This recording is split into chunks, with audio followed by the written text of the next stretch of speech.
तो फाइनली हम लोग जो है आ गए स्क्रीन पे और आप ये देख रहे हो ना, it always seem impossible until it's done, that's is a chartered accountant.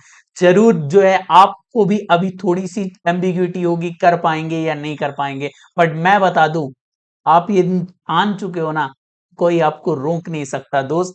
सो यहाँ पे हम लोग डिस्कस करते हैं एक कॉम्प्रिहेंसिव जो है वो रिवीजन प्लान के बारे में। क्या होना चाहिए रिवीजन प्लान, आप देख सकते हो आपका जो है ये पहला फाउंडेशन की जो है अकाउंट की बुक, सेकंड जो है बिजनेस लॉ, थर्ड जो है मैथमेटिक्स और फोर्थ जो है वो इकोनॉमिक्स है। ऐसे ही मैंने बताया यहाँ पे आपके जो है वो 4 सब्जेक्ट होते हैं और जो है 2 एमसीक्यू और 2 सब्जेक्टिव। दोस्त हम लोग जो है आ जाते हैं रिवीजन प्लान पे। रिवीजन प्लान देखो, मैं यहाँ पे पूरे 3 रिवीजन का प्लान बना रहा हूँ। एक कॉम्प्रिहेंसिव रिवीजन प्लान रहेगा, साथ ही साथ मेरी रिक्वेस्ट रहेगी आप इस वीडियो को देखते देखते नोट भी कर लेना, अदरवाइज ये पीपीटी चाहिए तो आपको टेलीग्राम से मिल जाएगी, उसको भी वहां से आप डाउनलोड कर सकते हो। तो देखो यहाँ पे आप करोगे अपना फर्स्ट रिवीजन। कब तक अपना फर्स्ट रिवीजन होना चाहिए? 25 सितंबर तक आपका दोस्त फर्स्ट रिवीजन होना चाहिए। अभी इस जो है अटेम्प्ट में दिसंबर 23 में 2 टाइप्स के स्टूडेंट हो सकते हैं, जो पहली बार एग्जाम दे रहे हैं और जो दोबारा या थर्ड टाइम एग्जाम दे रहे हैं, राइट, जिनका अटेम्प्ट लग चुका है। तो मैं ये रिवीजन प्लान बता रहा हूं। एक जो रिपीटर है उसको क्या करना चाहिए दोस्त, आप यहां से, मैं मान रहा हूं ये वीडियो में शूट कर रहा हूं 16 अगस्त को, तो यहां से आप 30-40 दिन भी पकड़ लेते हो ना, 40 दिन में आराम से आपकी जो है 4 सब्जेक्ट हो जाएंगे। भैया कैसे होंगी वो भी मैं बताऊंगा आपको। जो है 10-10 दिन यदि भी अलोकेट करो ना आप, तो भी जो है 4 सब्जेक्ट कंप्लीट की जा सकती है। वो बच्चे क्या करेंगे जो फर्स्ट टाइम कर रहे हैं, एटलीस्ट उनको ट्राई करना है यहां तक उनकी 2 से 3 सब्जेक्ट तो होनी ही होनी चाहिए, क्योंकि उनकी जो है क्लास भी साथ में चल रही होगी। सेकेंड रिवीजन आपका कब तक कंप्लीट होना चाहिए? सेकेंड रिवीजन आपका 5 नवंबर तक कंप्लीट होना चाहिए। अगेन मैं आपको 40 डेज दिया हूं, अभी जो है वो 40 दिन है, और दोस्त यहां से भी मैं आपको कितना दे रहा हूं, 40 दिन ही दे रहा हूं। सेकेंड रिवीजन में भी आपको 40 दिन दे रहा हूं, बट ये टाइम जो है वो कम लगेंगे। ये टाइम जो है वो आपका कम लगेगा, 40 डेज जो है नहीं लगेंगे, इससे कम लगेगा। देन इसके बाद जो है ये रिवीजन है, और ये रिवीजन के लिए मैंने रखा है टोटल 30 डेज, राइट। टोटल कितने दिन रखे हैं? 30 डेज। इस तरीके से आपके पास अभी जो है वो काउंट कर सकते हो कितने दिन है। 40 + 40 + 70 मीन्स जो है तकरीबन 110 से 120 दिन है। मैं जो है 5-10 दिन जो है आपके लिए रख रहा हूं, ताकि आपके रिवीजन प्लान में थोड़ी सी भी फ्लेक्सिबिलिटी चाहिए तो आप उसको एडजस्ट कर पाओ। चलो आगे बढ़ते हैं। इसको आप कैसे करोगे? Importance of revision full syllabus. हम जो है 3 रिवीजन का प्लान कर चुके हैं ऑलरेडी। हम कितने रिवीजन का प्लान कर रहे हैं? 3 रिवीजन का ऑलरेडी हम प्लान कर चुके हैं। अब सबसे इंपॉर्टेंट ये है कि जब भी आप अपने रिवीजन का एक मोटा आपने ब्रॉड एरिया तो बना लिया कि हमको 3 रिवीजन करना है, ये हमारी टाइमलाइन है। अब आपको क्या करना है, डे वाइज उसको जो है स्पेसिफिक करना पड़ेगा दोस्त। सिर्फ जो है लॉन्ग टर्म गोल बना लेने से नहीं होगा, डे बाई डे आपको क्या करना रहेगा, डे बाई डे आपको करना रहेगा रिवीजन की पूरी प्लानिंग और टारगेट बनाने होंगे। सो आप क्या कर सकते हो ना, डिवाइड योर टाइम। या तो आप पूरे, जैसे मैंने बोले कि आप सपोज करो यहां से चालू कर रहे हो अकाउंट तो 10 दिन, या तो आप पूरा का पूरा अकाउंट कर सकते हो, या फिर इसको पता 2 पार्ट में डिवाइड कर सकते हो। 2 पार्ट में कैसे डिवाइड कर सकते हो? एक तरफ तो आप जो है प्रैक्टिकल सब्जेक्ट देखो, और दूसरी तरफ क्या देखो, थ्योरेटिकल सब्जेक्ट देखो। मीन्स शुरू का जो दिन का शुरुआत है वहां थ्योरी सब्जेक्ट कर लो, तकरीबन 3-4 घंटे आप थ्योरी सब्जेक्ट अच्छे से पढ़ लो। देन इसके बाद जो है प्रैक्टिकल सब्जेक्ट में मूव कर जाओ। सो आपको अपने अकॉर्डिंग जो है ये टाइम को अलोकेट करना है।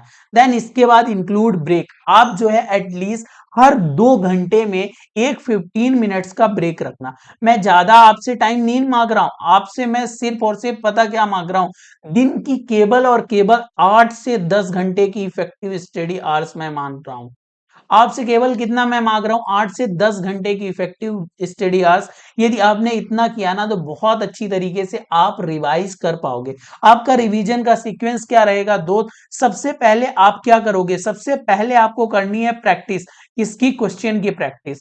देन इसके बाद क्या करनी है, उसके बाद क्या करोगे, ये क्वेश्चन प्रैक्टिस पहले तो आप कॉन्सेप्ट पढ़ लिए, उसके बाद जो है क्वेश्चन प्रैक्टिस करोगे। यदि आपसे कोई क्वेश्चन प्रैक्टिस नहीं बन रही है तो जाके आप लेक्चर देखो या यूट्यूब पे स्पेसिफिक जो है वो टॉपिक सर्च कर सकते हो। स्पेसिफिक टॉपिक सर्च करने के बाद जो है वहां का देख सकते हो, राइट, क्या रिवीजन लेक्चर देख सकते हो। बट सबसे पहले अपने आप को क्वेश्चन पे स्टिक रखना, क्योंकि क्वेश्चन ही इंपॉर्टेंट है। जितनी ज्यादा क्वेश्चन प्रैक्टिस करोगे उतने ज्यादा चांस हो जाएंगे एग्जाम में पास होने के। देन इसके बाद optimise study time. Optimise study time का मतलब क्या होता है, सपोज करो कि आपको कुछ एक्स्ट्रा टाइम लग जाए, कुछ ऐसे भी चैप्टर होंगे जो कि आप जल्दी कर लोगे, ठीक है, आपने 4 घंटे का प्लान बनाया था 3 घंटे में, और कुछ ऐसे टॉपिक होंगे जहां 4 घंटे का आपने टाइम अलोकेट किया था बट वहां जो है 7 से 8 घंटे लग गए। आप ये सारी चीजें जो है वो सोच के चलोगे कि इस टॉपिक में यदि मेरे को एक्स्ट्रा टाइम लग रहा है तो सेकंड रिवीजन के लिए भी मैं एक्स्ट्रा टाइम इस पे देने वाला हूं, इसलिए थोड़ा सा इसको ऑप्टिमाइज करोगे स्टडी टाइम टेबल को, और इसी से निकल के आता है फोर्थ पॉइंट क्या, स्टे फ्लेक्सिबल। आपको क्या करना है कि सपोज करो आपने अपना आज का पूरा टारगेट बनाया और 80% टारगेट मीट हो गया, तो हताश होके निराश होके रुक नहीं जाना है, आपको जो है आगे बढ़ते जाना है दोस्त। आपको बोलना है खुद को, बहुत शानदार दोस्त, आपने जो है 80% कर दिया, अब जो है हम 90% भी अगले दिन कर देंगे, और वो दिन दूर नहीं जब हम 95 और 100% भी कर देंगे। थोड़ा सा फ्लेक्सिबल होना है, रिजिड नहीं रहना कि अब नहीं हुआ तो बस हम तो अब नहीं कर रहे, ऐसा नहीं करोगे आप, ठीक है। इसके बाद क्या आता है, इसके बाद जो है वो सब्जेक्ट वाइज रिवीजन पूरा आपके लिए जो है मैं प्लान लेके आया हूं, ऐसा नहीं कि थ्योरेटिकल चीजें बता दूं, मैं आपके लिए पूरी प्रैक्टिकल। सबसे पहले अपन ने डिवाइड किया कि हम 3 रिवीजन करने वाले, उस 3 रिवीजन में हम अलोकेट कर रहे हैं टाइम को, कैसे, डे वाइज कि 10-10 दिन मोटे तौर पे। बट मैं आपको बताऊं आप अपने अकॉर्डिंग जो है सब्जेक्ट एडजस्ट कर लेना, ऐसी 2 सब्जेक्ट इकोनॉमिक्स ऐसी सब्जेक्ट कि आप जो है 6 से 7 दिन में भी कंप्लीट कर लोगे, ठीक है। हो सकता है अकाउंट आप जो है 7-8 दिन में कर लो, तो आप उस टाइम को अपने अकॉर्डिंग जो है डिवाइड कर लेना। देन इसके बाद आता है क्या, सब्जेक्ट वाइज स्ट्रेटजी। कैसे करोगे, सबसे पहले आपकी पहली सब्जेक्ट कौन सी आती है, सबसे पहली सब्जेक्ट आपकी आती है अकाउंटेंसी। भाई अकाउंटेंसी में मैंने आपको बताया कॉन्सेप्ट पे बहुत ज्यादा ध्यान दोगे।